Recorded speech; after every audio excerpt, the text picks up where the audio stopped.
අද අපි කතා කරමු කලින් කතා කරපු පේපරේම ඉතිරි ප්‍රශ්න ටික. ප්‍රශ්න අංක 11. පහත දක්වන ත්‍රිකෝණ අතරින් සමද්විපාද නොවන ත්‍රිකෝණ තෝරා ඒවායේ නම් ලියන්න. සමද්විපාද ත්‍රිකෝණයක් කියන්නේ පාද දෙකක් සමාන ත්‍රිකෝණ. මේ ගානට අනුව අපිට දීලා තියෙනවා ත්‍රිකෝණ තුනක්. ඒ ත්‍රිකෝණවල කෝණ තමයි අපිට දීලා තියෙන්නේ. අපි දන්නවා ප්‍රමේයයක්. ත්‍රිකෝණයක කෝණ දෙකක් සමාන නම් ඒ සමාන කෝණ වලට සම්මුඛ පාද සමාන වෙනවා. එතකොට කෝණ දෙකක් සමාන වෙනවා නම් අපිට කියන්න පුළුවන් ඒ ත්‍රිකෝණය පාද දෙකක සමාන වෙනවා. එහෙනම් ඒ ත්‍රිකෝණය සමද්විපාදයි. අපි බලමු මුලින්ම ABC ත්‍රිකෝණයේ අපි දන්නවා ත්‍රිකෝණයේ අභ්‍යන්තර කෝණ තුන එකතු වංශ 180යි 120 ධන 35 ධන x සමානයි අංශ 180යි. අපිට පුළුවන් x සමානයි 180 ඍණ 155යි අඩු වුණාම 25යි. එතකොට මේ කෝණය අංශක 25ක් වෙනවා. ABC ත්‍රිකෝණයේ සමාන කෝණ දෙකක් නැහැ. එහෙනම් ABC කියන්නේ සමද්විපාද ත්‍රිකෝණයක් නෙවෙයි. PQR 50යි 65යි 180ට සමාන වෙනවා. y සමානයි 180 ඍණ 115යි. එතකොට y වලා ගේනවා 65. මේ කෝණය වෙනවා 65. එතකොට බලන්න PQR ත්‍රිකෝණේ 65 කෝණ දෙකක් තියෙනවා. එහෙනම් PQR කියන්නේ සමද්විපාද ත්‍රිකෝණය. KLM ත්‍රිකෝණය 65 ධන 55 ධන Z සමානයි 180යි. Z සමානයි 180 ඍණ 120යි. Z සමානයි අංශක 60. KLM ත්‍රිකෝණයේ සමාන කෝණ දෙකක් නැහැ. එහෙනම් ත්‍රිකෝණ අතර සමද්විපාද නොවන ත්‍රිකෝණ වෙන්නේ ABC හා KLM ත්‍රිකෝණ දෙක. ඒවා සමද්විපාද නොවේ. 12 වෙනි ප්‍රශ්නය 2x ඍණ 1 විශාලයි x ඍණ 4 අසමානතාව විසඳා එහි ඍණ නිකලයේම විසඳුම් ලියා දක්වන්න. 2x ඍණ 1 විශාලයි x ඍණ 4 මේ ඍණ 1 මේ පැත්තට ගෙනිච්චම 2x විශාලයි x ඍණ 4 ධන 1 දෙපැත්තටම ධන එකක් දාන නිසා අසමානතා ලකුණු වෙනස් වෙන්නේ 2x විශාලයි x ඍණ 3 අපි මේ x ගේනවා මේ පැත්තට 2x ඍණ x අසමානතාව වෙනස් වෙන්නේ ඍණ 3 x විශාලයි ඍණ 3ට වඩා අපි සරල රේඛාව වැන්දොත් බිඳුව ඍණ 1 ඍණ 2 ඍණ 3 ඍණ 4 මේකත් එක්ක. එතකොට x විශාලයි ඍණ 3ට වඩා. අපි ගත්තොත් ඍණ 3 මෙතන. එතකොට අපිට පාට කරන්න පුළුවන් x ගේ අගයන් ඍණ 3ට වඩා විශාල නිසා මෙන්න මේ පැත්තට අපිට පාට කරන්න. x වල අගයන් වෙන්නේ අපෙන් අහන්නේ මොකද්ද? අසමානතාව විසඳාහි ඍණ නිකිලමේ විසඳුම. එතකොට x වලට අපිට ගන්න පුළුවන් ඍණ 2 සහ ඍණ 1 සමානයි ඍණ 2 x සමානයි ඍණ 1. 13 වෙනි ප්‍රශ්නය දී ඇති වෙන් රූපේ අඳුරු කර ඇති ප්‍රදේශයන් දැක්වන කුලකයේ විස්තර කළ ලියන්න. අඳුරු කරලා තියෙන්නේ මෙන්න මේ කොටස. ඒ කොටස A කුලකයට අයිති සහ G කුලකයට අයිති. මේ දෙන්නටම අයිති නිසා අපිට කියන්න පුළුවන් චිත්‍ර විෂය හදාරන ගැහැණු ළමු. 14 වෙනි ප්‍රශ්නය රූපේ දී ඇති තොරතුරු වන පහත දැක්වන එක් ප්‍රකාශය නිවැරදි නම් හරි ලකුණද වැරදි නම් වැරදි ලකුණද ඉදිරියෙන් නැති කොට තුල සටහන් කරන්න. ABC ත්‍රිකෝණයේ Q සහ P කියන්නේ AC පාදයේ සහ AB පාදයේ මධ්‍ය ලක්ෂය. අපි දන්නවා ක්‍රමයක් ත්‍රිකෝණයක පාද දෙකක මධ්‍ය ලක්ෂය ආකරන රේඛාව ත්‍රිකෝණයේ ඉදිරි පාදයට සමාන්තර වේ. එහෙනම් QP සමාන්තරයි BC වෙනවා. ඒ වගේම මේ QP දිග වගේ දෙගුණයක් වෙනවා BC දිග. එහෙනම් අපිට ලියන්න පුළුවන් PQ සමාන්තරයි BC එක හරි BC සමානයි භාගයයි PQ. ඒක වැරදි. අපිට එන්නේ භාගයයි BC සමානයි PQ. එහෙම නැත්නම් 2යි PQ සමානයි BC. මෙයා හරි මෙයා වැරදි. 15 රූපයේ දී තොරතුරු අනුව cos θ හි අගය සොයන්න. අපි දන්නවා cos θ සමානයි බද්ධ පාදය බෙදීම කාරණය. θ මේ කෝණය බද්ධ පාදය වෙන්නේ BC කාරණය වෙන්නේ AC. BC වල දිග 8 cm කාරණය 10 cm. එතකොට cos θ අපිට ලියන්න පුළුවන් 0.8යි. ABCD වෘත්ත චතුරස්‍රයකේ රූපයේ දී ඇති තොරතුරු වලින් XC අගය සොයන්න. අපි දන්නවා වෘත්ත චතුරස්‍රයක් නම් වෘත්ත චතුරස්‍රයේ සම්මුඛ කෝණවල අගය අංශක 180 එහෙම නැත්නම් පරිපූර්ණ. x ධන 3යි x සමානයි අංශක 180යි. 4යි x සමානයි 180යි. x සමානයි අංශක 45. දී ඇති රූපයේ කණ්ඩාංග තල මැද දක්වන සරල රේඛාවේ සමීකරණය ලියා දක්වන්න. බිඳුව බිඳුව හරහා යනවා. එතකොට අපිට m හොයාගන්න පුළුවන්. m කියන අනුක්‍රමණය y කණ්ඩාංක වෙනස බෙදීම x කණ්ඩාංක වෙනස. ගත්තොත් y කණ්ඩාංක වෙනස 5 ඍණ බිඳුව x කණ්ඩාංක වෙනස 1 ඍණ බිඳුව. එතකොට 5යි. m සමානයි 5. y සමානයි mx ධන c තමයි අපේ සරල රේඛාවේ සමීකරණය. c වලගේ c සමානයි බිඳුව එයා මූල ලක්ෂ්‍ය හරහා යන නිසා. එතකොට y සමානයි 5x ධන බිඳුව y සමානයි 5x. ත්‍රිකෝණාකාර මුහුණතක වර්ගඵලයේ භාගයයි 6 ගුණ කිරීම 8 ගුණ කිරීම අවසන් දී ඇත. දී ඇති 10 සෙන්ටිමීටර් දිග ත්‍රිකෝණ ප්‍රිස්මයක පරිමාව සොයන්න. පරිමාව සමානයි හරස්කඩ වර්ගඵලය ගුණ කිරීම දිග.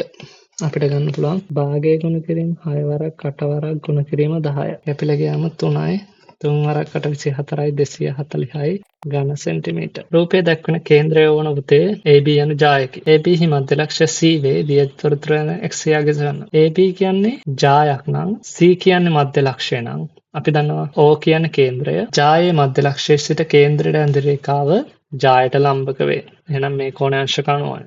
එතකොට අපි දන්නවා 90 ධන 60 ධන x සමානයි අංශක 180යි ත්‍රිකෝණයන් නිසා. එතකොට x සමානයි අංශක 30යි. 1 සිට 6ට එක් අංකයේද ධනකාකාර ධාතු කටයක් උඩ දැමීමේදී විය හැකි සිදුවීම් කිහිපයක් පහත දැක්වේ. ඒවායි සරල සිද්ධියක් දක්වන ප්‍රකාශය තෝරා යටින් අඳින්න. සරල සිද්ධියක් කියන්නේ මොකද්ද? එහි අවයව තියෙන්නේ 1යි. 1 සිට 6ට එක් අංකයේ දු නිසා ඉරට්ට සංඛ්‍යා අපිට කියන්න පුළුවන් 2 4 6. 3 ගුණාකාර 3 6 4 ගුණාකාර 4 විතරයි. එහෙනම් සරල සිද්ධිය වෙන්නේ 4 ගුණාකාරය ලැබෙන. ඒකාකාර හරස් කඩක් ඇති නලයකින් 480 මිලිලීටරයක ප්‍රමාණයක් ජලය ගලා යාමට ගතවන කාලය තප්පර 30කි. 480 මිලිලීටර් ජලය එනවා තප්පර 30කි. නම් ජලය ගලා යන ශීඝ්‍රතාව කියන්නේ අපිට තප්පර 1ක දෙන ප්‍රමාණය. 480 මිලිලීටර් එන්න තප්පර 30ක් යනවා නම් එක තප්පරයකට. ඒකට බෙදුවම 16යි මිලිලීටර් තප්පරයට. ඒකට මිලිලීටර් 16ක් එනවා එක තප්පරයකට. ශීඝ්‍රතාවය එන්නේ 16 මිලිලීටර් තප්පරයට. AM සමාන MC වන්සේ BC රේඛාව මත M ලක්ෂයක් සොයා ගැනීමට අවශ්‍ය නිර්මාණය AM සමාන MC. සහ M තියෙන ඕනි BC මත. ඒ කියන්නේ මේ M වල ඉඳලා A ට තියෙන දුරයි C වලට තියෙන දුරයි සමාන වෙන්න ඕනි හැම වෙලාවෙම. එහෙනම් අපිට මොකද්ද මේ පතය? M ලක්ෂයේ සිට AC රේඛාවට ලම්බ සමච්ඡේදකය. එහෙම වුණාම තමයි අපිට ඒ ලම්බ සමච්ඡේදකය මත ඕනම ලක්ෂයක් A සහ C ට සමදුරින් පිහිටන්න.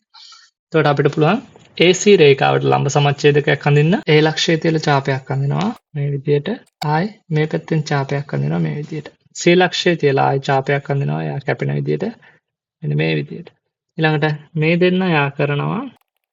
එතකොට මෙයා තමයි ලම්බ සමච්ඡේදකය. එතකොට ඒ රේඛාව BC කැපෙන තැන තමයි M කියලා කියන්නේ. එතකොට එහෙම ගත්තම AM සමාන වෙනවා MC ට.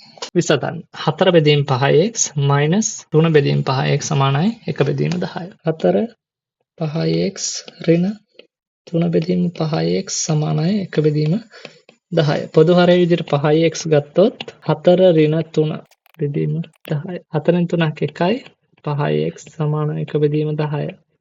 5ට 1යි 10ට 2යි. හරස් ගුණ කරාම x සමානයි 2යි. රූපයේ දක්වන තොරතුරු අනුව ABCD සමාන්තර ආශ්‍රය වර්ගඵලය. අපි දන්නවා ABCD කියන්නේ සමාන්තර ආශ්‍රයයක්. එම නිසා AB සමානයි CD වෙනවා. එතකොට ඒ වගේම AB සමාන්තරයි CD. අපි දන්නවා සමාන්තර රේඛා දෙකක් අතර එකම ආධාරකයෙන් සෑදෙන ත්‍රිකෝණවල වර්ගඵල සමානයි. ඒක නිසා අපිට කියන්න පුළුවන් ABD ත්‍රිකෝණයේ වර්ගඵලය සමානයි BCD ත්‍රිකෝණයේ වර්ගඵලය. ඒ වගේම අපි දන්නවා BECD කියන්නේ සමාන්තර ආශ්‍රය. ඒකේ CD සමාන වෙනවා ABE ට. CD සමානයි DE ට. එම නිසා අපිට කියන්න පුළුවන් BCD ත්‍රිකෝණයේ වර්ගඵලය සමානයි BCE ත්‍රිකෝණයේ වර්ගඵලය. හරිනේ. එතකොට ගත්තොත් අපිට කියන්න පුළුවන් ABD ත්‍රිකෝණයේ වර්ගඵලය සමානයි BCD ත්‍රිකෝණයේ වර්ගඵලය සමානයි BCE ත්‍රිකෝණයේ වර්ගඵලය කියලා. ABCD සමාන්තර ආශ්‍රය කියන්නේ ABCD කියන්නේ ABD ධන BCD. ඒ වගේම AECD ත්‍රපීසියම සමානයි ABD ධන BCD ධන BEC ත්‍රිකෝණයේ වර්ගඵලය. අපිට කියන්න පුළුවන් ABD ධන BCD කියන කවුද? ABCD සමාන්තර ආශ්‍රය. මෙයා x කියලා, මෙයාත් x, මෙයාත් x, මෙයාත් x, මෙයාත් x. එතකොට ABCD සමාන්තර ආශ්‍රය වෙනවා 2x. AECD සමාන්තර ආශ්‍රය වෙනවා 3x. එතකොට AECD ත්‍රපීසියම අනු ABCD සමාන්තරාශ්‍රය සමානයි 3x බෙදීම 2x 2යි. අපි අහන්නේ මොකද? ABCD සමාන්තරාශ්‍රය වර්ගඵලය AECD සමාන්තරාශ්‍රය වර්ග ත්‍රපීසියමේ වර්ගඵලයෙන් කුමන භාගයක්ද?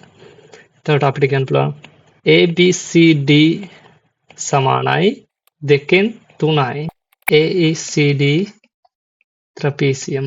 ABCD සමාන්තරාශ්‍රය වර්ගඵලය සමානයි 2න් 3යි AECD ත්‍රපීසියමේ වර්ගඵලය. 25 වෙනි ගාන අහනවා පහත දී ඇති දත්ත සමූහයේ අන්තස් චතුර්ථක පරාසය සොයන්න. එතකොට අපි දත්ත දිහා බැලුවොත් ඒක වැඩි වෙන පිළිවෙලට හදලා තියෙනවා. අපි ගමු සංඛ්‍යා කීයක් තියෙනවද? 1 2 3 4 5 6 7 8 9 11. එතකොට n සමානයි 11යි.